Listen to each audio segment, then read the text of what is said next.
నెల్లూరు జిల్లా సైదాపురం మండలంలో అక్రమ మైనింగ్ ను వెంటనే ఆపాలంటూ రాష్ట్ర సంగీత అకాడమీ మాజీ చైర్పర్సన్ పోటెళ్ల శిరీష డిమాండ్ చేశారు. ప్రభుత్వం మారినా పరిస్థితులు మారలేదని అసహనం వ్యక్తం చేశారు.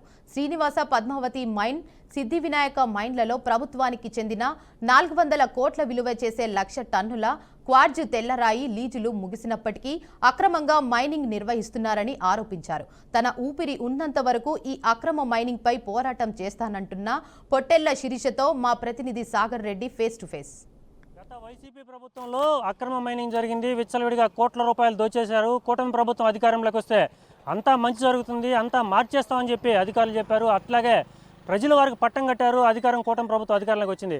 అయినా కూడా అంతకు మించి అంటే 2.0 లాగా అక్రమ మైనింగ్ ఎక్కడా కూడా ఆగడం లేదు. దానికి మించిగా అనేక లీజులు ముగిసిపోయిన మైన్లు అక్రమంగా బ్లాస్టింగ్ చేస్తున్నారు, విచ్చలవిడిగా మైనింగ్ చేస్తున్నారు. కూటమి ప్రభుత్వంలో ప్రత్యేకంగా ఒక సిండికేట్ అనే పేరుతో సైదాపురంలో సుమారుగా ఒక మాఫియా నడుస్తోంది. 30-40 మంది మాఫియాతో రోడ్ల మీద విచ్చలవిడిగా భయభ్రాంతులు గురి చేస్తున్నారు. మైనింగ్ మొత్తాన్ని కూడా చంపేసే పరిస్థితి వచ్చింది. మైనింగ్ యాజమాన్యం మొత్తం కూడా సమిసిపోయి మూసిపోయే పరిస్థితి వచ్చింది. ఇలాంటి సమయంలో సైదాపురంలో జరుగుతున్న అక్రమ మైనింగ్పై మాజీ సంగీత అకాడమీ చైర్మన్ పొట్టేళ్ల శిరీష ఇప్పటికే పోరాటం చేస్తున్నారు.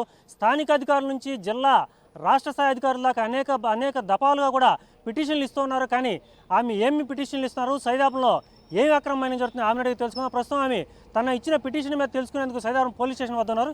చెప్పండి మేడం, మీరు ఏ పిటిషన్ మీద ఇక్కడికి వచ్చారు, అసలు ఏం పిటిషన్లు ఇచ్చారు? సార్, మా సైదాపురం మండలంలోని సిద్ధి వినాయక మైన్, పద్మావతి మైన్, ఈ 2 మైన్లలో కూడా అత్యంత ప్రమాదకరమైనటువంటి జిలిటన్ స్టిక్స్ని ఉపయోగించి బ్లాస్టింగ్ చేస్తున్నారని ఎస్ఐ గారికి అర్జీ ఇవ్వడం జరిగింది. గత 10 రోజుల ముందు కూడా ఈ బ్లాస్టింగ్ మీద నేను వాటిని ఆపాలని కూడా ఎస్ఐ గారికి నేను అర్జీ ఇవ్వడం జరిగింది. ఇప్పుడు డిఎస్పీ గారికి కూడా ఫోన్ చేయడం జరిగింది. నేనే స్వయంగా డిఎస్పీ గారికి, సార్ మా మండలంలో బ్లాస్టింగ్ చేస్తూ మైనింగ్ చేస్తున్నారని నేనే స్వయంగా ఫోన్ చేశాను. అప్పుడు మాత్రం ఫోన్ల వరకు ఎస్ఐ గారిని పంపిస్తానని చెప్పారే కానీ ఇక్కడ ఎటువంటి చర్యలు తీసుకున్నట్లు ఆనవాళ్ళైతే లేవు.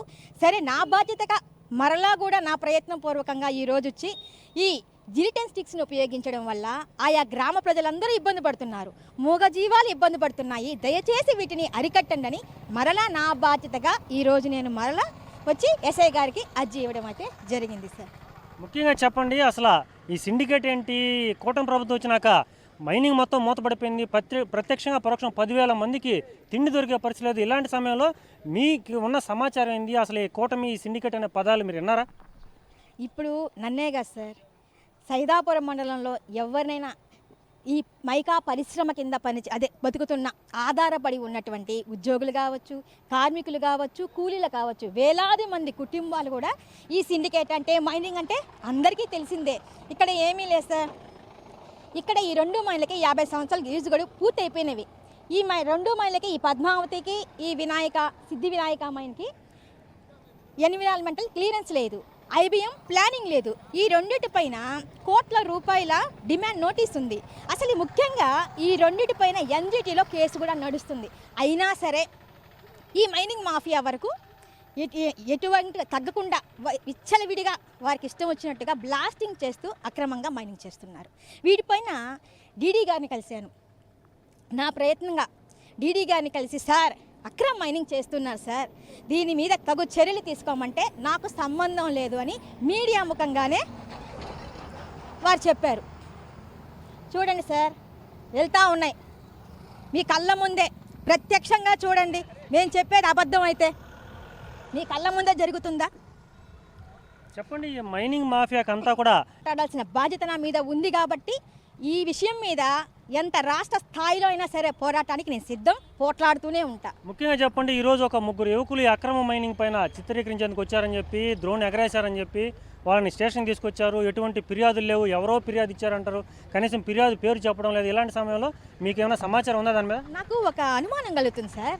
అవును, పోలీస్ స్టేషన్కి తీసుకొని రావాల్సింది బ్లాస్టింగ్ చేసిన వాళ్ళని కదా, అక్రమంగా చేసే వాళ్ళని కదా, వీళ్ళు వెనక నడిపించే మైనింగ్ మాఫియాని కదా. మరి వాళ్ళందరినీ వదిలిపెట్టి సమాచారాన్ని సేకరించడానికి వెళ్ళిన వాళ్ళపైన ప్రతాపం. దీన్ని బట్టి ఏముంది సార్? చేసేదంతా ఎవరు? కర్త కర్మ క్రియ ఎవరు? వేమిరెడ్డి ప్రభాకర్ రెడ్డి గారు తన అనుచరుడు. నిర్భయంగా చెప్తున్నా, నేనే కాదు ఈ మండలంలో ప్రతి ఒక్కరి మనసుల్లో ఉండేది నేను ధైర్యంగా చెప్తున్నా అంతే.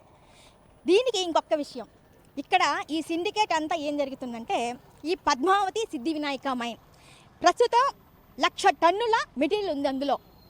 ఈ 1,00,000 టన్నుల మెటీరియల్లో ఇప్పుడు 350 కోట్ల రూపాయలు, ఈ 350 కోట్ల రూపాయలని మైనింగ్ మాఫియా దోచుకోవాలి.